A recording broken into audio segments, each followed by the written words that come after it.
everyone. I really just, first of all, would like to say, to acknowledge the importance of what you've been doing, showing up at the town hall every Friday afternoon and evening, because it's very, very important that we keep reminding people about Julian, and it's known that we haven't forgotten him, even though he may not be in the news pages on a regular basis.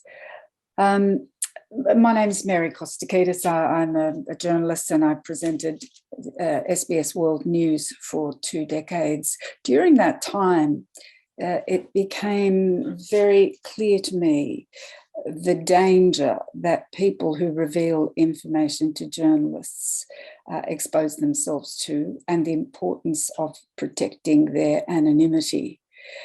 Media organisations don't always do this well. We only have to look at what's happened to David McBride in more recent times. While I was there was a situation with a couple of Australian aid workers who were working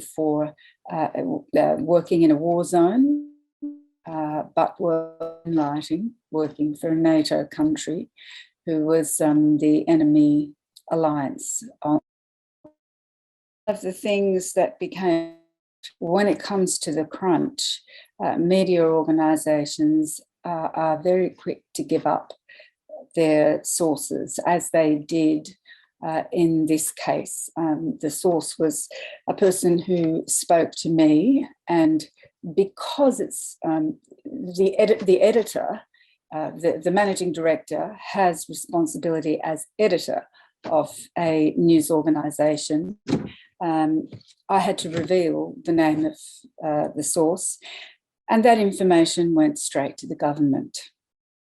So in 2010, when I found out about WikiLeaks and found out what Julian was doing, I realised immediately the danger that he would be in.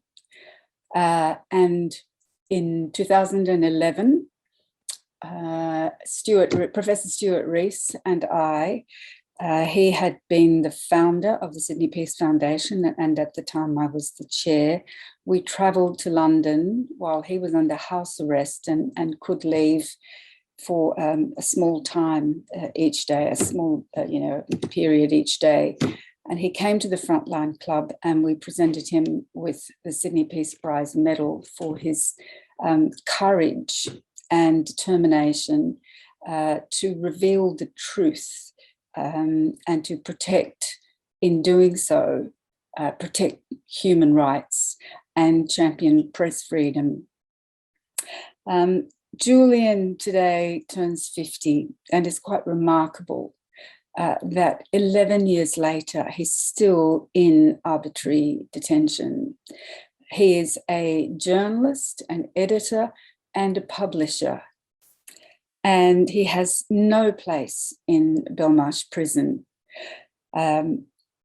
He has won his extradition case, and there is no word yet on the appeal.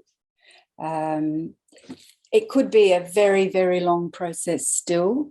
There could be an appeal to the decision of the appeal, so he could still be in prison for years. So what they're doing really is stealing his life away year by year. And in the words of Nils Melzer of the UN, he's described it as a slow murder. And that's what's happening. There have been very interesting developments, though, in his legal case.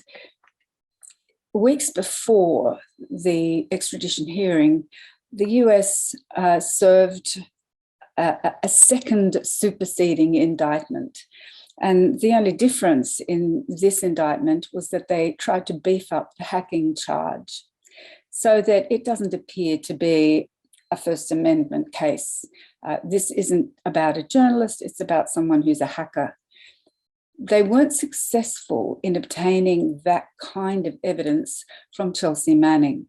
So they went for someone else. They went for a chap called Sigurdur Thordarson, who has been convicted of theft, fraud, sexual assaults, and had new charges to be laid against him. He offered his testimony. What's happened, though, in recent days is he has admitted to a reputable Icelandic publication that he lied.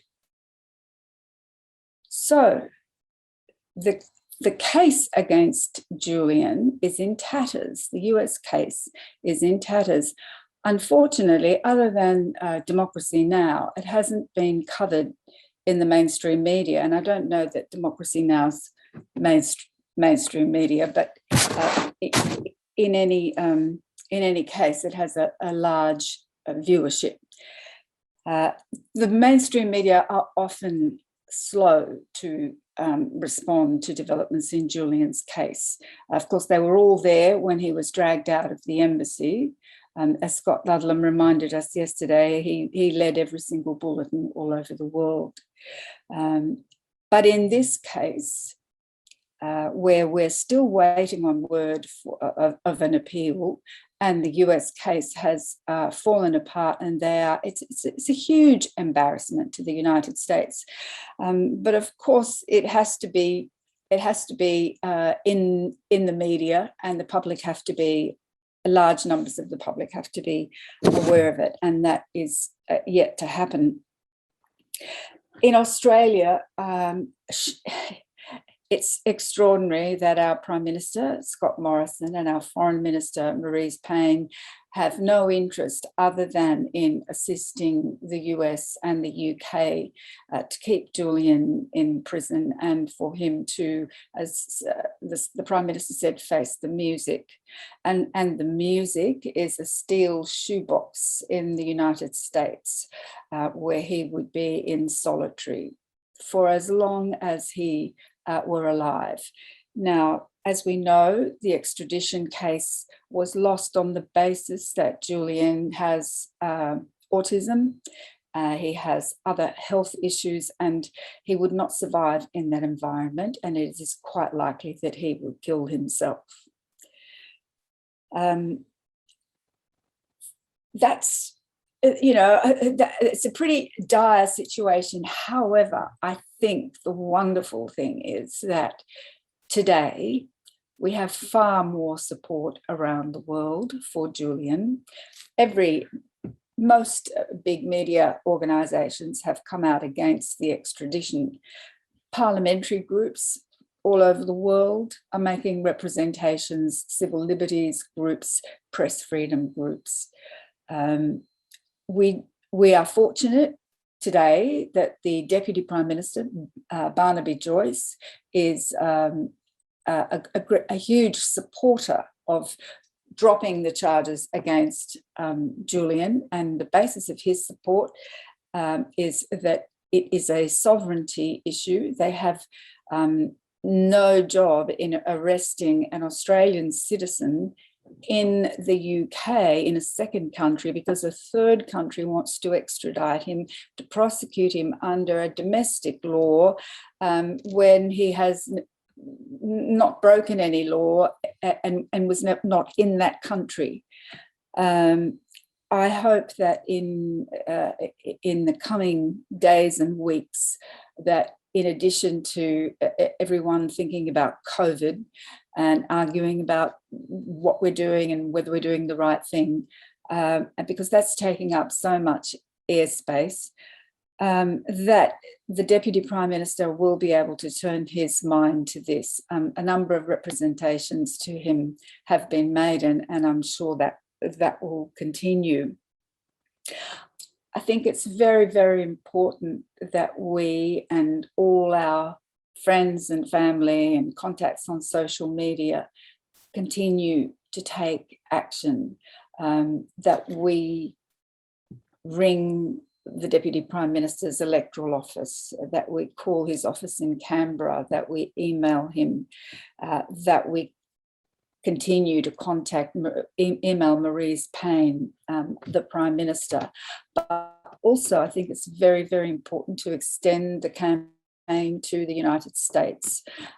Scott Ludlam points out that if you Google "contact the White House," up comes a page where it asks for you to fill in your details and send your message to the White House. And I think it's very, very important that large numbers of us do that. It's also important that we contact the Department of Justice in the United States. It's important that we contact the Attorney General. So there are lots of actions that we can take and that we must take because we need to ensure that they understand that there is a critical mass of people who find this unacceptable, and that it's bad for the United States, it's bad for the UK, and it's bad for Australia. It's bad for the Anglosphere because we no longer have moral authority. We no longer, we have politicians in Russia, China,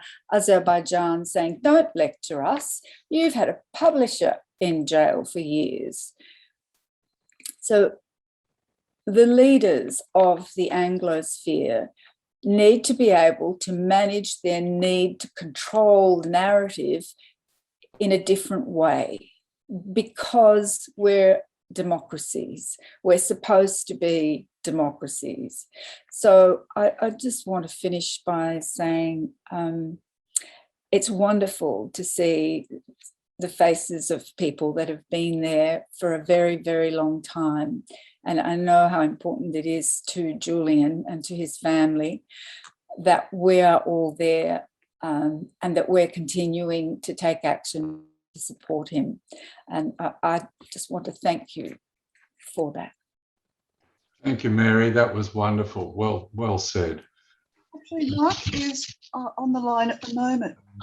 Look, for those of you who don't know, my name is Mark Buttigieg. I'm a member of the New South Wales Legislative Council. I was elected 2 years ago.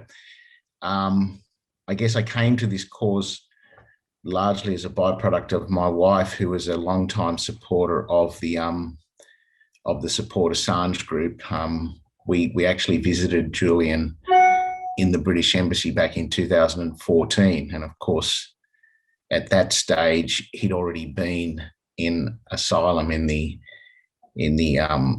embassy for quite a while, having been under investigation by the US since about 2011. He was in good spirits back at that stage. I remember speaking to him, and he's very, very happy to see us, very talkative, in good spirits. And although he'd been in the confines of that embassy for quite a while, his health seemed reasonably good. I can only imagine the state in which he is now after having, fast forward 7 years and, a decade since he's been in virtual imprisonment.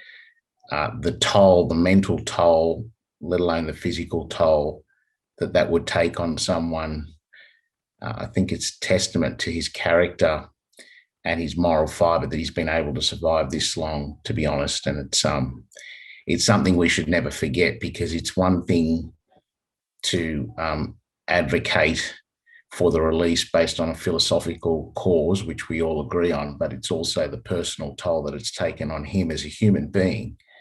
And of course, the suffering that his family, his mother and father, and his partner and kids have had to endure, I think, is something that we can all relate to at a very human level. And even at that basic level of empathy and compassion, the fact that he's been incarcerated, virtually incarcerated for so long, should be grounds enough for our government to intervene and advocate for his release, let alone everything else. But I do want to make special thanks to Diane, who via my wife Anna had realised I had been elected to Parliament and asked if I could help.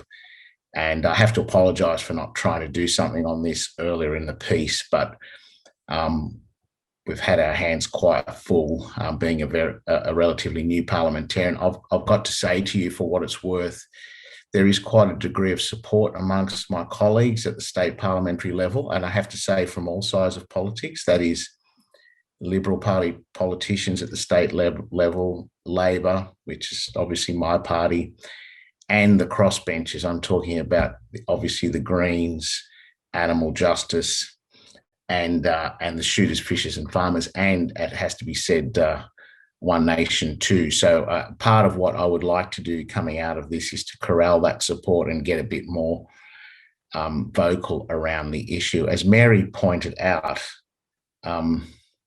these things, in terms of actually doing something about it, are a function of the public consciousness, and everyone knows that politicians will react to public opinion. The fact is that due to the besmirchment of Julian's character over the past decade, there is a perception in the public that this vague idea that, look, this sort of character is sort of, he was sort of leaking state secrets. He's a sort of a questionable character.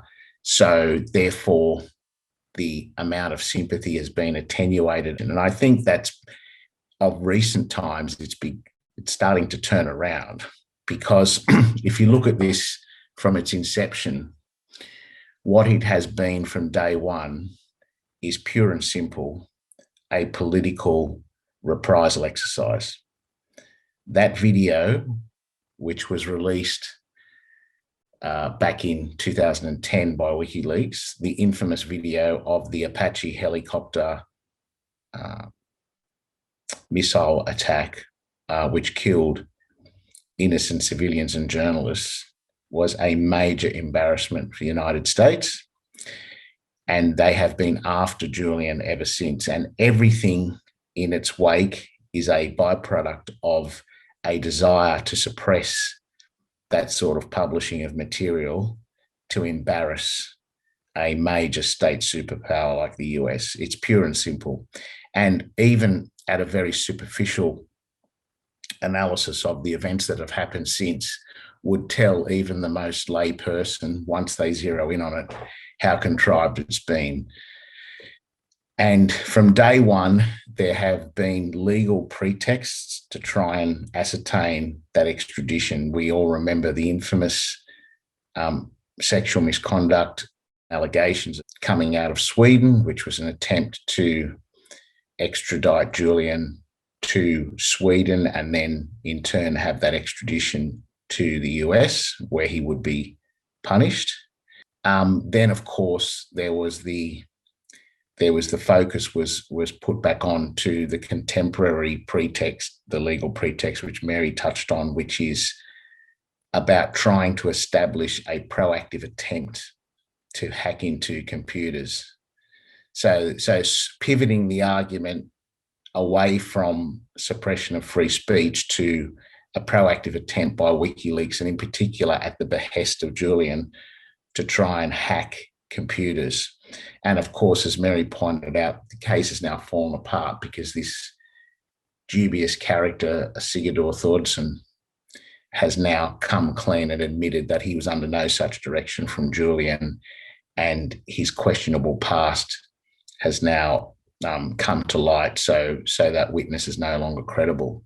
So I think the point of all this is that the average Australian who will ultimately drive politicians to act need to understand what this is all about. It is an attempt by a powerful state to check the fourth estate. And the purpose of the fourth estate, that is, I'll refer to it generically as the media and journalism in particular, is to keep account on what our politicians are doing on our behalf. And the idea that a person or an organisation would be suppressed from publishing material like that helicopter footage, which, if the US had their way, would never have come to light and we would never have known of those war crimes, is abhorrent to our whole way of life and what we've fought for and built up over hundreds and hundreds of years. That is the true meaning of a liberal democracy. That is that the people elect a government to govern and enact laws on their behalf, and that we have oversight of how that's done. And unless you allow freedom of expression and you allow people like WikiLeaks and Julian to pursue that in a way which is standard journalistic process, these are people who whistleblowers within the organisation who credibly gave the information to WikiLeaks, who simply published the information so that the public could be informed. The idea that you would have state-sponsored suppression of that, I think, is fundamentally abhorrent. Now, leaving all that aside, as I said, at a very basic level, even if you are prepared to concede that there's been some misdemeanor on behalf of WikiLeaks and Julian, which I'm not prepared to concede, and I don't think any of us here would be, the fact that this person has been effectively incarcerated for a decade should be enough reason for our government to say, as Anthony Albanese has said, enough is enough. This person is an Australian citizen. He is not subject to the laws of the United States. He is subject to the laws of Australia, and Australia should assert itself as a foreign nation and protect its citizens, because if we don't do this, what it says to other nations is that they can walk all over us and walk all over our sovereignty, and that our citizens do not have any fundamental rights by virtue of being Australian citizens, because if a more powerful foreign state can dictate what happens to our citizens when they're simply carrying out journalistic duties, then I think that it's almost meaningless that we have a government which is supposedly acts in the interests of our citizens. So I think part of the political challenge is to communicate the facts that have happened to date, the historical facts over the last decade, and to try and gather a groundswell of opinion, a public opinion, so that this becomes more than, and I'm not downplaying the currency of support for Julian in political circles. It is there. There are quite a few politicians, federal and state, and as has been pointed out, no less the Deputy Prime Minister on board. But I think it needs to be a cohesive effort around the injustice that's been done and the injustice that's currently being perpetrated, so that we lobby our government to move heaven and earth diplomatically to allow Julian to be released from Belmarsh and to come home to his country, Australia. And I think, given the fact that we have had such strong and enduring relationships over so many years with both the key players involved in this, that is the UK and the United States, the least we can do is insist that our government apply as much pressure as they can to bring this person home. So, look, from my perspective, I want to thank the organisers again for today and for organising this. It's a very important event. I want to wish Julian a happy 50th birthday. And from my perspective, I would say that I'll try and do whatever I can to gather that groundswell, at least out of the state parliament. Perhaps we could look at doing a Friends of Julian Assange supporters group and staging an event at Parliament when we go back in after lockdown, which hopefully won't be too much longer. We could perhaps invite people like Mary, and I know Bob Carr's a strong supporter of this, get some media along to the event, because at the end of the day, while it's important that we talk to ourselves and we give ourselves the sustenance to try and support Julian, it's also important that we break out into the public arena and expose this for what it is, which is state-sponsored suppression of freedom of speech. So, look, I think that's about all I need to say. I'm happy to take any questions if people want to ask questions. But again, thanks to the organisers, I think it's extremely important. But the main thing is that coming out of this, we follow up with some actions. So I think I'll leave it there. Thanks. Thanks, Mark. Really well said. Really, really well said. And I love this idea of starting a New South Wales state parliamentary friends of Bring Julian Assange Home group to, to be in connection with the federal parliamentary friends. And maybe we can even talk to other states and, really get a few more politicians on board at a sort of, at a public level, to let the public know that, politicians are behind this. Because maybe politicians can change public opinion as much as public opinion can change politicians. I think the two things go hand in hand.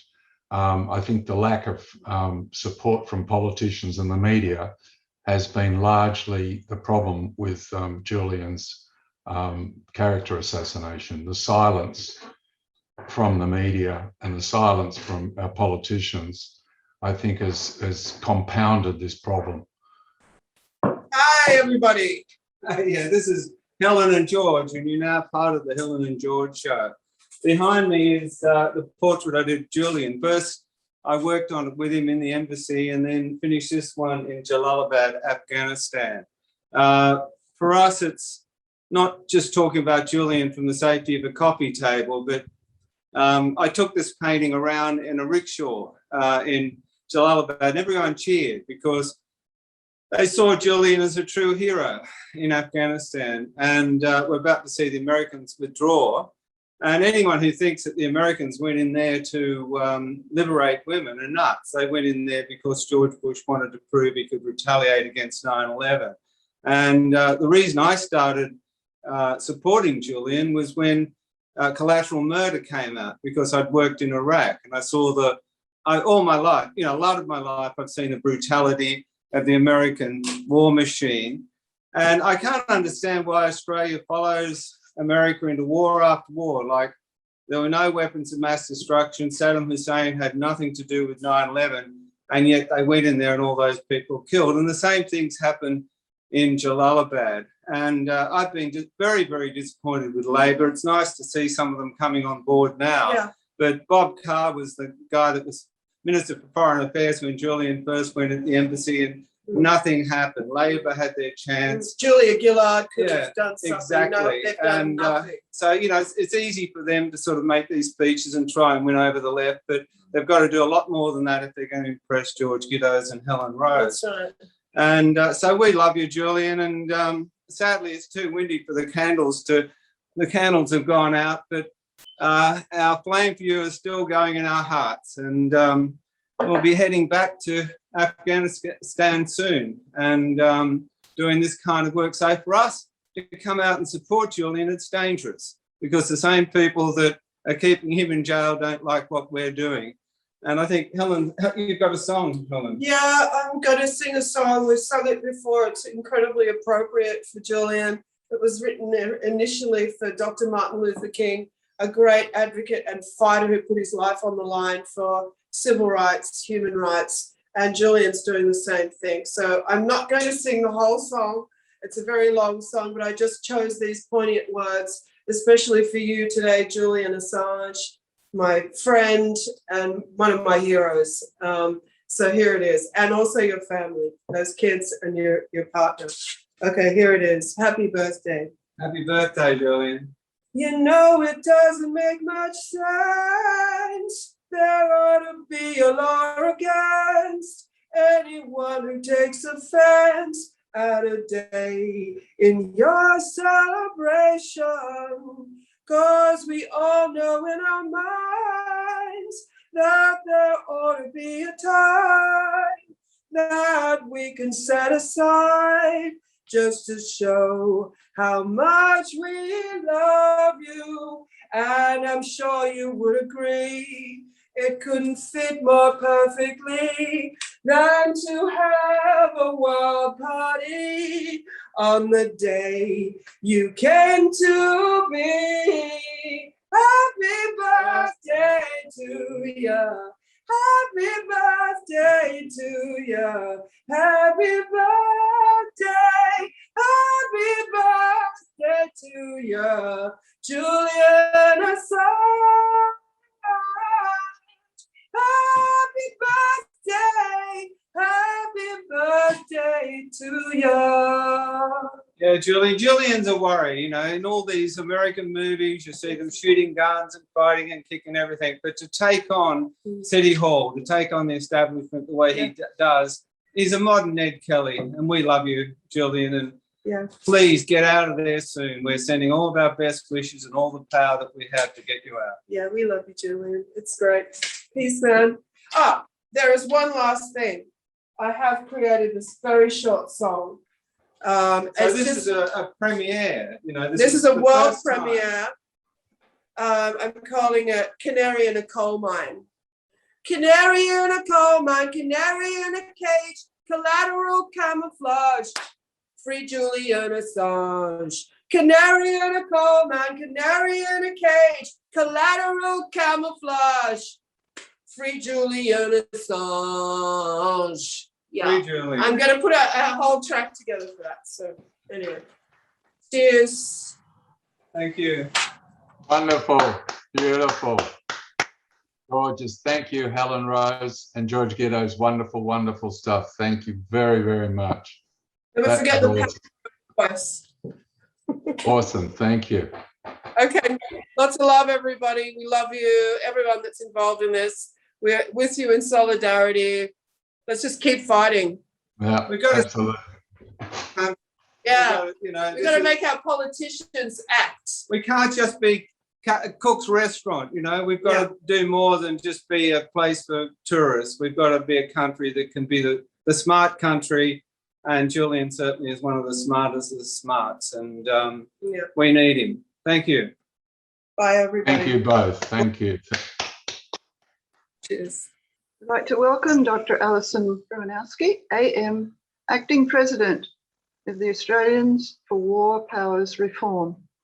Alison stood for the Senate in New South Wales for the WikiLeaks Party in 2013, I think it was. So welcome, warm welcome to Alison, Dr. Broinowski. Thank you for joining us today. Thank you, Diane, and thank you everybody for putting this together. Tony, Helen, George, lovely to hear your stuff and see it as well. And Mark, Mary, who's gone and is a great supporter of Julian, and Stephen. Thanks, everybody. I should explain, I suppose, my approach is a little bit different. I come from a background in the Foreign Service, so what I've done during my working life is represent Australians overseas, and sometimes that is an embarrassing thing to have to do. It would be a particularly embarrassing thing to have to do right now. It's embarrassing when, for instance, we have drug traffickers convicted in foreign countries and locked up.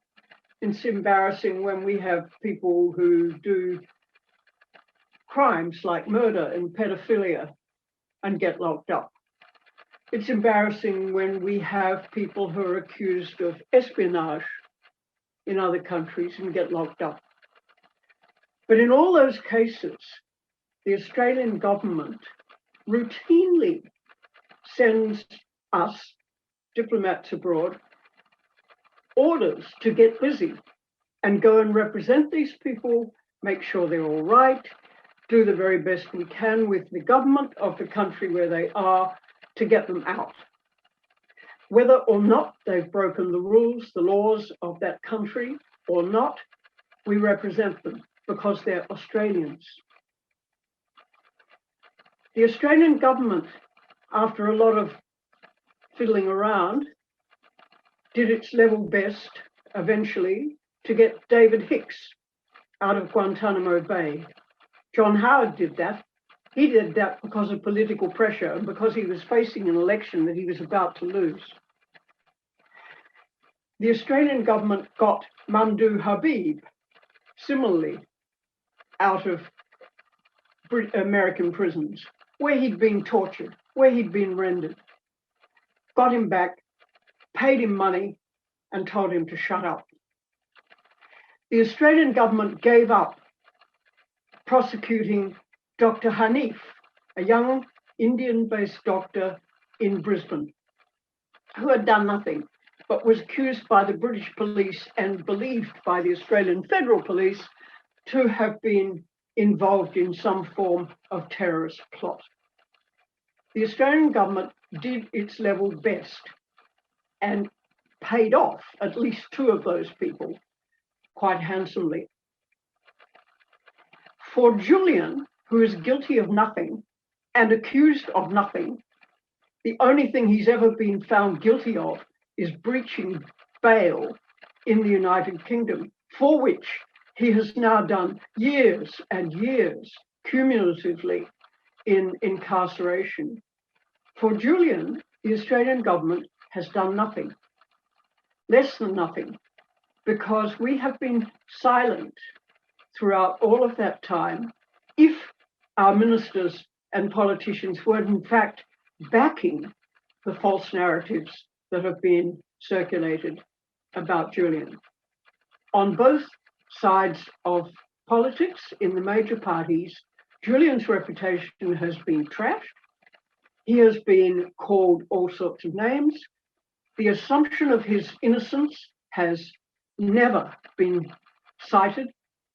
And he has been subjected, as everybody knows, who's been watching this for all of this time, he has been subjected to ruthless and unrelenting media character assassinations in the mainstream press, to the extent that now they won't report this very latest and terribly important development. Why will they not report it? Mind you, actually, I haven't had time to look today. Maybe they have. But if I'm not wrong, they have not backed down and said, we were wrong. They have not said the trial was a travesty. They have not said it has now been revealed as such. They have not said the FBI and the CIA got together, deceived the government of Iceland, took the evidence or the credibility of this young man, Stig Thordarson, who everybody knew, who's read the books by people who've written about Julian. Everybody knew he was a con man, a complete con man. WikiLeaks knew. They hung him out to dry years ago and wouldn't have anything to do with him. But if you were watching the accounts of the trial in the Old Bailey under the British magistrate, she would not permit that evidence to be brought in court, even though they could only adduce it at very short notice because the United States had suddenly found grounds for a second indictment. They had the first indictment, which dealt with espionage as a result of Julian's 10 years before contact with Chelsea Manning, for which Chelsea had been released and pardoned by Obama. But that wouldn't stand up by itself. They had to find something else. So they found Stig Thordarson, who would have to be the most sus of any witness you could possibly parade before any court. And the British magistrate would not hear a word of background about that, in spite of the fact that Julian's defense team knew it all, and was prepared to put it into evidence. That is one thing that the Americans did from 2019 on. From earlier than then, the Americans, through the CIA, through a plant of the CIA, invigilated all of Julian's contacts and his activities, both by sound and by video, in his rooms in the Embassy of Ecuador in London. Now that in itself is enough to unstitch a legal case, because you'll remember what happened with Daniel Ellsberg. The reason that Ellsberg got off, and he admitted he'd done it, he admitted he'd leaked the Pentagon Papers. The reason Daniel Ellsberg got off was because the CIA or the FBI, I suppose, in fact it was, in his case, accessed the records of his psychiatrist illegally. Now, that's exactly what they did with Julian in his room in the embassy of Ecuador. They illegally accessed his private room, listened to his phone, picked up video of his every movement, and then used it as part of their evidence brought against him in the case to extradite him from the United Kingdom.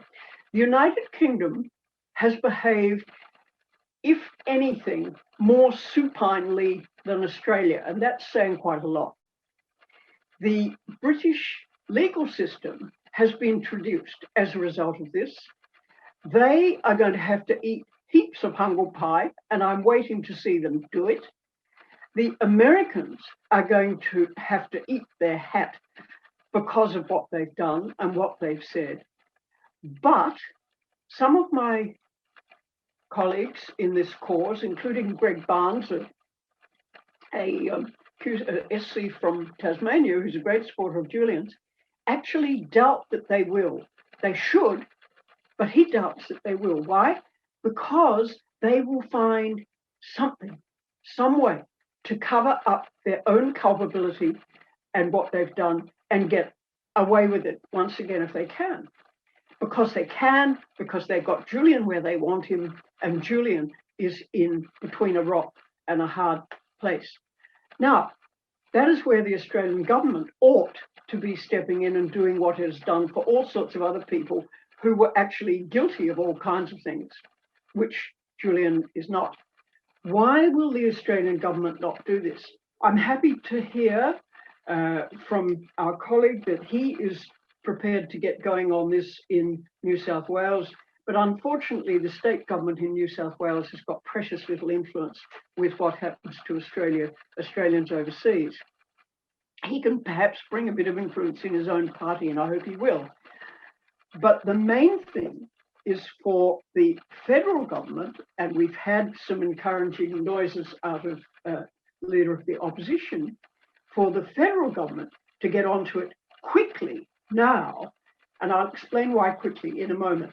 One of the other encouraging things is that we've had 11, you've probably seen this, 11 Australian politicians across the board, no coalition of course, but other parties and independents, standing up and giving a 1-minute concentrated video, which has gone viral in the United States now, and everyone is watching it, saying, "Free Julian, we want him out," and explaining why. Each one of them gives their own view about why. Now, this is the most potent action we've had from the Free Julian friendship group in the state parliament, and I hope that that has some effect. Now, when I say I doubt it, it's partly because the government is terrified of crossing the United States over anything. The government is very unwilling to do anything that would embarrass the British government, except they don't mind about climate change, do they? However, they won't touch it with a barge pole. And Greg Barnes may well be right. So what's missing? What is missing, as others have said today, is the mainstream media. And they won't touch it. The Australian mainstream media is running scared because they have run this anti-Julian campaign for so many years that they would have to back down and eat so much humble pie and admit that they were wrong. It's like getting them to admit that they were wrong about the Iraq War. Remember? It took years until it was so obvious and the people at large were so angry that they had to do it. They eventually had to do it. In Julian's case, they haven't got endless time, quite frankly. It's urgent. And unless they will do this, then step back one more step, it's left to us. And so it's what you guys are doing. It's what we're all trying to do in our own limited ways to bring popular support to bear on this thing, because unless we do, the media won't touch it, the politicians won't touch it, and the government won't touch it. And hence, nothing is going to happen, whatever the egregious rights and wrongs are.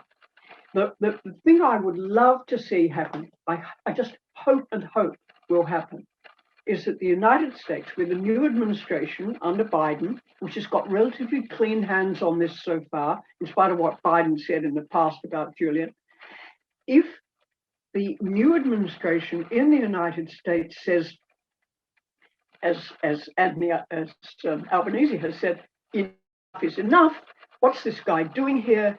The case is shot through holes, we're not going to proceed, then it will all unravel. As Mary said, it would fall like a house of cards. This is what it is. And one can only hope that that is what will happen.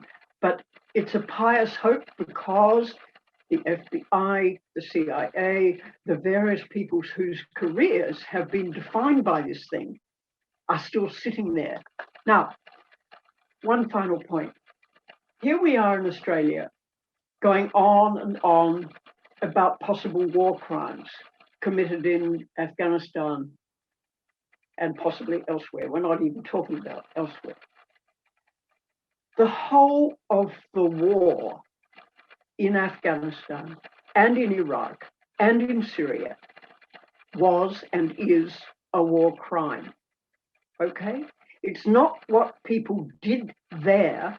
It's the fact of the wars themselves, and our government and our allied governments committed the crime of aggression, of lying about other countries, and invasion, and then all the terrible destruction that they have wreaked on those countries.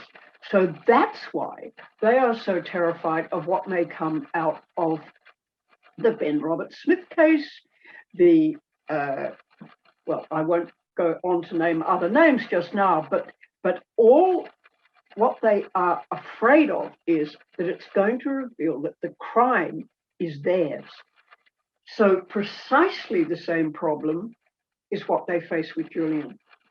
They are terrified of being shown to be the war criminals themselves. And that is why, furthermore, one little step of logic, they have locked up Witness K and Bernard Collaery and David McBride for as long as it takes, and they don't care if they throw away the key, because these people have to be taught a lesson not to oppose any of our wars, or the worst things will happen to them. And that's what Julian did. Reveal the truth about the wars. He and WikiLeaks published the truth and have continued to publish the truth. So we are in a bad state. I call it fascism. Thank you.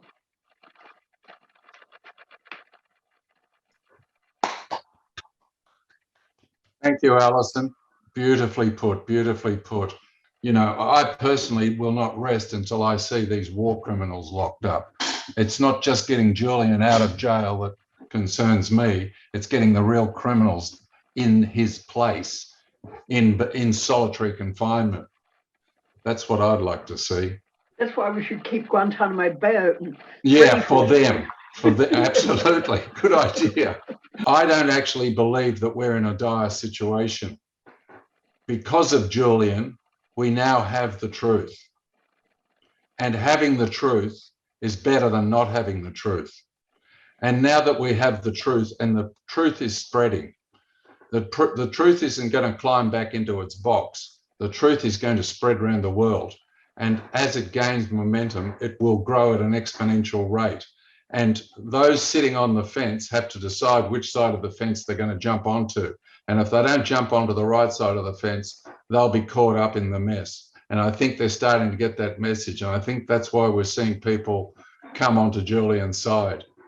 even though it might be at a late stage. They've decided that they want to be on the right side of history, and good on them. They're making a very, very wise choice, and I welcome them on board. And I don't criticize them for their past inaction. I thank them for their present actions. I would like to make a point which came to me recently. In 1971, I was 19 years of age, and my marble was pulled out of the barrel, and I was conscripted to go to Vietnam. And I was aware that that war was an illegal war. And I saw on television things happening that I knew were not justifiable, were not justice. And I knew that I could be no part of that, even if it involved something on home soil, you know, loading planes, sending food to the soldiers. I couldn't be a part of it. That same year that I turned 19, John Lennon brought out an album, a protest album called Give Me Some Truth. And I recently listened to that album. It was a very important part of my youth. And ironically, that same year was the year that Julian Assange was born. He was born 50 years ago in 1971. And he grew up to be a man who delivered the truth that John Lennon asked for in 1971. And I think it's kind of beautiful that here we are 50 years later, on the 50th birthday of the birth of that child, and we have that truth, and we are all the richer for it. And I don't see that we're in a dire situation. I see that we're in an incredibly good situation. We have that truth. Thank you, Julian. Thank you, thank you, thank you. That's all I have to say on that matter. Anybody else like to say anything? Emma, welcome aboard. You've said it all. No, I haven't. Come on. You've said it all. I think everybody has said it all. It's wonderful. It's just now we've got to do. How about you, Karen? Would you like to say something? I just want to again just reiterate thank you to all the wonderful guests. We're a determined bunch and we will not give up. We're just going to keep at it until Julian is free. I think we're all determined people who will not give up. We're just going to keep going. So if we're not on the steps, we'll be online, but we're just going to keep supporting Julian in our own small way. And thank you, everyone. Thanks, Karen. Very well done. And behind me, you can see the new big banner that our graphic artist, Max Elborn's done for us. It's over 2 meters high. I can only just fit it in my room. So we'll have that as soon as we're back on the steps. We've got a lovely big portrait to display. Tony, I'll just say thank you for holding this event, having the idea, and just thank you to all the guests and speakers. Thanks, Diane.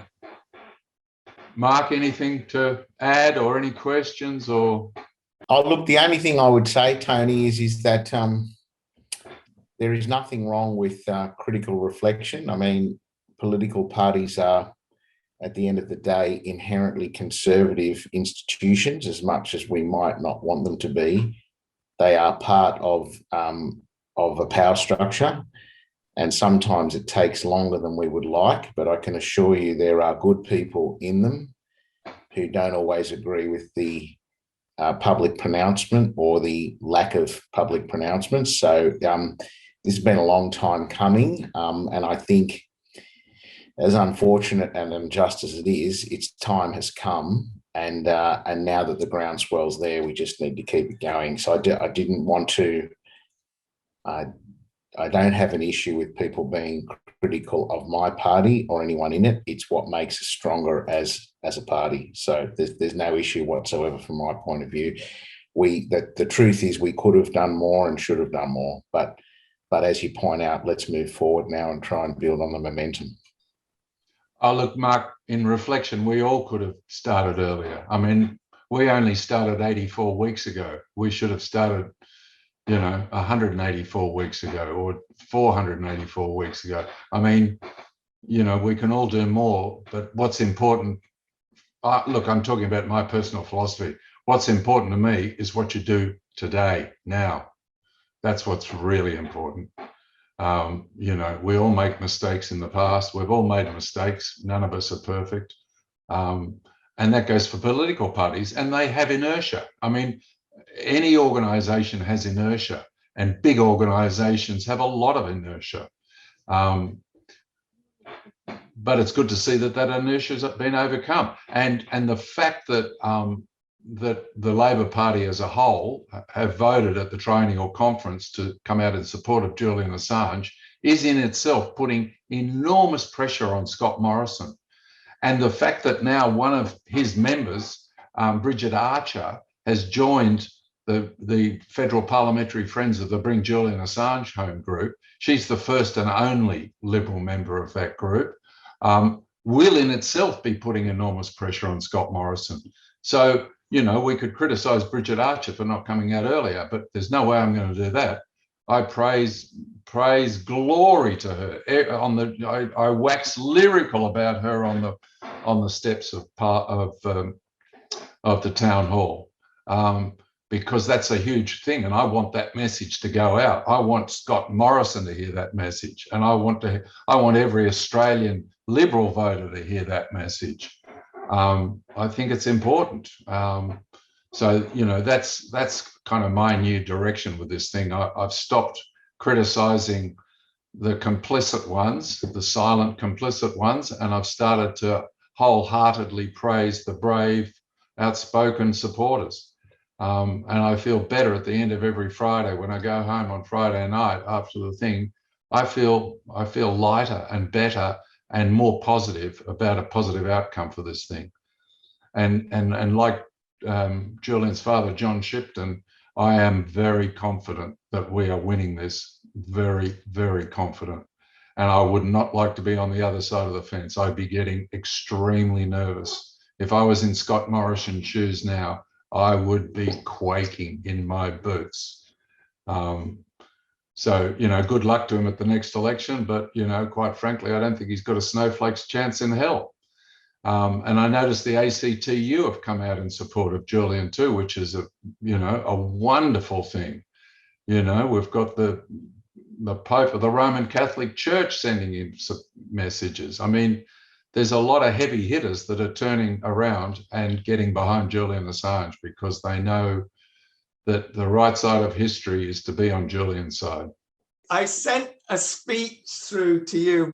Today we celebrate the birthday of Julian Assange at our 84th Julian Assange Sydney Town Hall gathering, which has been forced online because of the current COVID restrictions in New South Wales.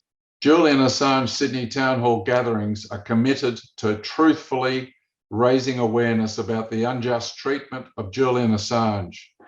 We endeavour to truthfully represent him and his work to the public to counter the distorted narratives commonly presented by mainstream media and various high-profile politicians. It is important that we bring to light the efforts of Julian Assange, who is standing up for humanity in deeply troubling times. Julian's work of revealing the truth about corrupt and despicable activities shows us we can be hopeful about creating a more just world. Being able to consult hard evidence about corruption and crimes against humanity using Julian's journalism is extremely helpful to humanity. However, the crimes Julian's journalism have uncovered have not been pursued legally. Instead, Julian has been subjected to political persecution for straightforward journalistic activities. A succession of stories that have been used by Julian's opponents to smear Julian's name have been found to have been fabricated, revealing that Julian is completely innocent, while his persecutors have plenty to hide. We must pursue justice for Julian. We need there to be an enlightened public that can see the value of Julian's work. We also need a public that is capable of showing solidarity with his efforts so that we can collectively make a positive impact on this troubled world. The end game of power is complete control. This is always how it has been. Advances in technology and psychology mean that unless we can communicate freely with each other and can stand together for freedom and human rights, corrupt power will be able to achieve what it wants. We must all awaken. We must all use our ability to speak freely, to speak up for our right to speak freely. Crimes against humanity must be known. Every voice counts. We all have the right to speak freely, no matter what our national laws say. Free speech is necessary if we need to inform each other when crimes against humanity are taking place. The verified evidence published by Julian Assange clearly shows us that those who exercise power over others are capable of despicable crimes. There must be oversight. The people must be truthfully informed and must hold the abusers of power to account. Free Julian Assange. Free Julian Assange. Free Julian Assange. Thank you. Our artist, Max, okay.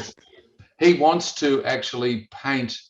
He's prepared to do a huge mural on the side of a building. So if you know anybody with a prominent building that wants their wall painted, we're looking for a wall, and Max will get up on a whatever scaffolding but he wants to put a large mural in a prominent place to honor this great hero as a permanent, or semi-permanent record of his work, which I think is a gorgeous, gorgeous and huge undertaking. I mean, we'll really have to get a fundraiser going then, because we'll need some sort of equipment to get him up onto the wall. Yes. But you know, we can do anything if we put our mind to it. Exactly. So spread the word around, and if you know anybody with a building anywhere that is prominent, let's get Julian's mural up on it. It was good to hear Mary Kostakidis. I don't know if you guys follow her on Twitter, but over the extradition hearing, she was the one I was following to find out what was happening. Yep. And when I heard through her that he wasn't to be extradited, I was so happy. And yet here we are still. It's 6 months later. ridiculous that this man Tomorrow is 6 months still later. in jail. It's ridiculous. The end is coming, Karen. They can't go on with this much longer. They're I running. think people are really waking up. Well, this Sigdor, whatever his name, Thordenson business is just, you know, I mean, you judge people and organizations who they associate with, and for the American intelligence community to be resting this very public case on such a despicable character is an indication of the despicable nature of the American intelligence community. And I use the word intelligence very loosely. Did you see that picture in the Italian Parliament with everybody holding up the picture of Julian Assange? Yes. Wasn't that a cool It's picture? fantastic. This would be great for every country, most countries in the world to do it.